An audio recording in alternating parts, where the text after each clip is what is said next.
If you, when Prime Minister then, David Cameron, visited Sri Lanka in the north, he was met by large crowds of people who were basically complaining that their lot in life hadn't been seen to in terms of the accountability, missing people, and so on. If you were to travel to Sri Lanka now, it would probably be the same in the north.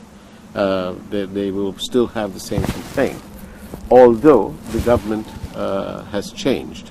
And so, as far as they're concerned, nothing has changed. And when they look to you in Britain, with its large Sri Lankan diaspora here, what do you have to say to them? Well, a large amount of that Sri Lankan diaspora, as you describe them, are of course Tamil. Indeed. And come from that part of the world. Yeah. And I tell you what I say to them, which is not universally popular. I've said, rather than sending money back to your relations in Jaffna and the north, you should establish businesses there. Look, these Tamil diaspora in the UK run all the garages, and they're hugely entrepreneurial. They're great for the British economy, but they should be investing more in their own country as well, rather than sending money back. And I just don't buy in. When I said that when I was a minister, I got incredible criticism for encouraging people to go back to this dangerous part of the world where white van disappearances were still happening. Do you personally think that Sri Lanka is a dangerous place? No. I think there are challenges, not from other Sri Lankans, but I think there has been obviously infiltration from extremists, as there has been all over the world. How can I sit here in the UK and talk about what happened in Sri Lanka when we had Manchester bombings, when you saw what happened in London? This is a disease which is global now. If your question is, does Sri Lanka have security threats from extremists?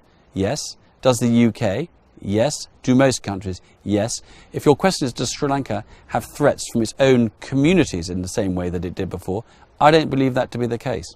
So, would you rather have Sri Lanka in its purest sense as it was before, a totally non-aligned nation? No, I'd like Sri Lanka to be a totally aligned in terms of its democratic aspirations, the way it behaves, and I'm very pleased it's playing a prominent role again within the Commonwealth. Don't forget, we had the Commonwealth Heads of Government meeting in Colombo only a few years ago. It's worth remembering some of what the Commonwealth Charter says about tolerance, behaviour, transparency, democracy, anti-corruption. And I think anyone who is a member of the Commonwealth should actually reread the Commonwealth Charter on a regular basis and mark themselves as to how well they're doing.